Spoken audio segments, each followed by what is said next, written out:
Hello, everyone. I'm Jim Tolles. Are you in a post-spiritual retreat funk? Spiritual retreats are interesting things, and a lot of people have a lot of powerful experiences, and then you have to go home. And that's the part I'm talking about.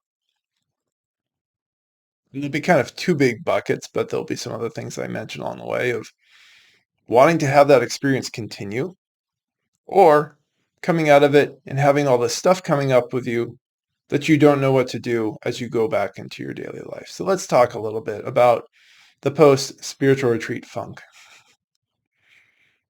As a reminder, I'm Jim Tolles, spiritual teacher.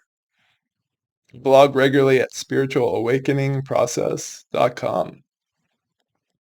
And I invite all of you to stay in touch with me via my free newsletter. It's down in the description.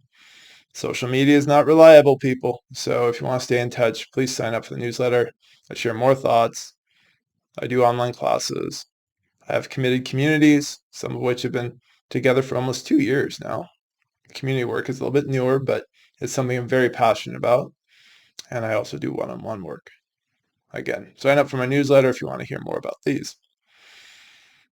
What is a spiritual retreat? Well, we could call it a lot of things, but for this video, I'm thinking of the very much organized ones where people go to do a Vipassana, do a yoga retreat, do a tantric retreat, do a breathwork retreat, right? So stepping out of their everyday life and going to a place somewhere that's usually very beautiful. Usually the food is very healthy. Usually there's a lot less technology and artificial light and a whole bunch of other things that are actually helping a human body to regulate itself. And this actually matters more than people realize. We're living in such dishealth and dis-ease in our cities and communities that when we leave that and we go to a healthy situation, our body starts to heal itself. And I'm pretty sure most of you who are listening to this and watching me haven't been thinking about that. Because if you're in the post-spiritual retreat funk, you're probably thinking about, wow, the yoga was so amazing. And it probably was. Or the breath work, or that Vipassana, and wow, and all the roller coaster of emotions that came out of me. That was intense, but now I feel great. Or maybe now I have a bunch of stuff I have to deal with. And that's where you're thinking. But there's a lot of other things that happen in the environment. Environmental context matters. We respond to our environments. What's going on in it? How is our body reacting? Is it trying to constantly deal with light pollution, noise pollution, air pollution? Is it constantly sleeping poorly, not getting enough range of motion activity? Is it constantly stimulated by all the things that are coming at you, right? If that's your environment, then you drop yourself over here in this very healthy environment. Your body starts responding. It has time now to repair. It no longer has to compete with toxins in the same way that it once did. There's a whole world of healthy things that happens that allows your body and your emotions and your mind to now have space for other things.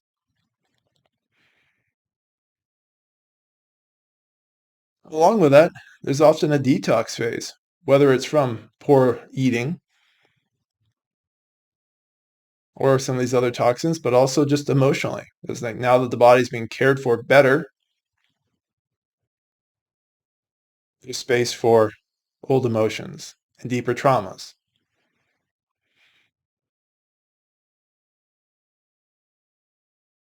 This is a context people need to understand.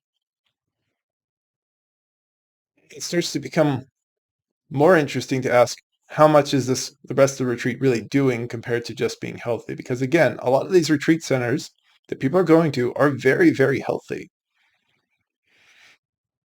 And that's usually a counterpoint to how people are living.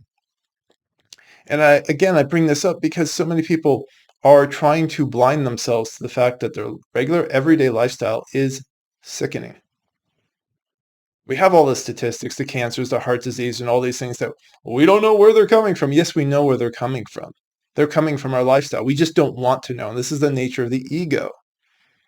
Again and again, it doesn't want to accept what it already knows, which is why we don't get very far in a lot of people's inner work. Because if you can't look at the bowl that's staring you straight in the face, you're not going to get to any of the other things that are going on around it.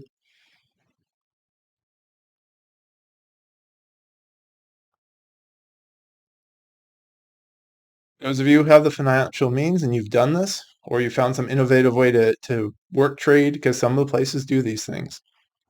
Esalen comes to mind. I don't have any affiliation, but I think at one point they were doing some sort of work trades, and other retreat centers try to make themselves available. And that can be a really cool thing for some of you to do if you haven't done that before. But the question becomes, we'll go with the first one around feeling better. It's like, well, how do I keep feeling better in this old environment I'm back in? It's like, you can't. Because physiologically, it's not supporting you in that way. On the simpler experience of surrender, we learned that all experiences come and go as well. So what you had in this context over here, you will not have back home. And we learned to let that go. We can use the spiritual retreat as a way to inspire ourselves in letting go of more of our attachments to what we think we want in our present moment. But very commonly, people are starting to think, well, how can I make my partner more like all these great people at the retreat? How do I change my family structure? And some of those questions aren't inherently wrong, but it's usually in service of how do I make myself feel the way I was feeling over here. Now I want to feel it back home. And you can't do it. It'll be different. These are different people, different situations. We do want to be inspired to go further in letting go of our attachments. But that's not going to inherently give you easy answers. There is the path forward of letting go and seeing more of reality. That's what you can do with a spiritual retreat. That is the best part of that, is to inspire you to, oh, I can let go of some things. I can have the experience of feeling very differently.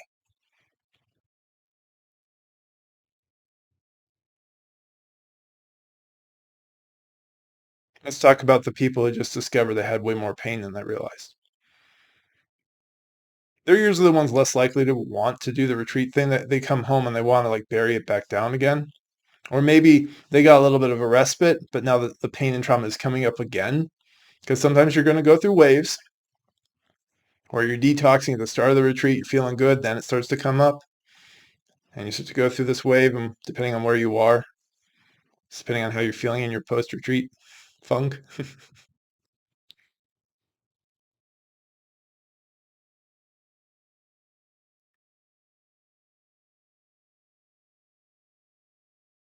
The answer is, if you're finding trauma, then now's the time to find trauma support.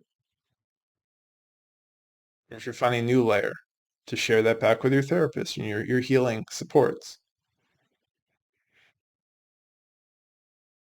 If you have trauma and you felt good for a while, that's a spiritual retreat. That's a nice vacation. It lets you know that it's possible, but you have to finish that healing. And one of the most important ways that we finish is when the body is at peace in itself. It's not going to be just up here. It's a head, heart, and body thing. And this is true for anyone with attachments. Attachments, the head and the heart and the body have to be at peace. That's when we know we're done with it. They don't pull on us. Trauma is more urgent. The principle remains the same. That's why surrender can be very powerful for people with trauma. But it's just accepting that something's there without energizing it, without resisting it. Resistance is energy. If we're pushing down on something, we're actually re-energizing it. The spiritual retreat is not an escape from trauma. If it was a vacation, that's great. But for other people, it's brought it up. Now it's time to deal with it. If it was a vacation, it's time to go home and make sure we have the right supports to continue to work through. And this is how we use a spiritual retreat as a catalyst. It should be a catalyst. And as for the lifestyle changes, there are some things you can do in a city, but to a point. For example, eating healthier. If you weren't eating as well as you were doing at the spiritual retreat, that's a great thing to apply in your everyday life because you only get this body. And the better your body feels, the easier it is to deal with any level of attachment. Whether it's just feeling left out at school, right? That's a level of attachment. or whether it was being beaten and raped by the time you were 15. Those are still the same quality of attachment in the sense that the mind is upset, the heart is upset, and the body's upset. And all three have to come to peace with the event or events to be free of that level of attachment. Surrender says, I see this and accept it. This is what's here. Spiritual retreats are great. It's a great way to step out of your everyday life, to get perspective, and to hopefully inspire you. And that's really kind of my main point for today is I want you to be inspired by the fact that you can find things that were difficult if that's what happened, that you can find things that are difficult and let them go, and that you can have different experiences than what you're used to. But you cannot make a good experience continue elsewhere. You have to accept the nature of your living situation. If you want to make changes, start with yourself. Don't start to demand that your partner should be better or divorce them for the soulmate that you met at the retreat. The ego so often is looking for the quicker or better way. Again, retreats can be catalysts, and they are interesting times to transition out of with all the things that can come up from it. And that's something I often will do in work with people is be kind of a spiritual retreat transition to help people understand, okay, this is what we take from here and this is what we leave behind. But hopefully you can be inspired to be like, okay, I can let go of things or I can go into things.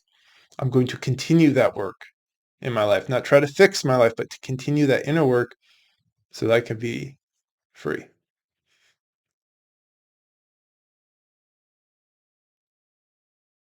Thanks for your time and attention. Once again, I'm Jim Tolles. Please sign up for the newsletter and come visit me at spiritualawakeningprocess.com.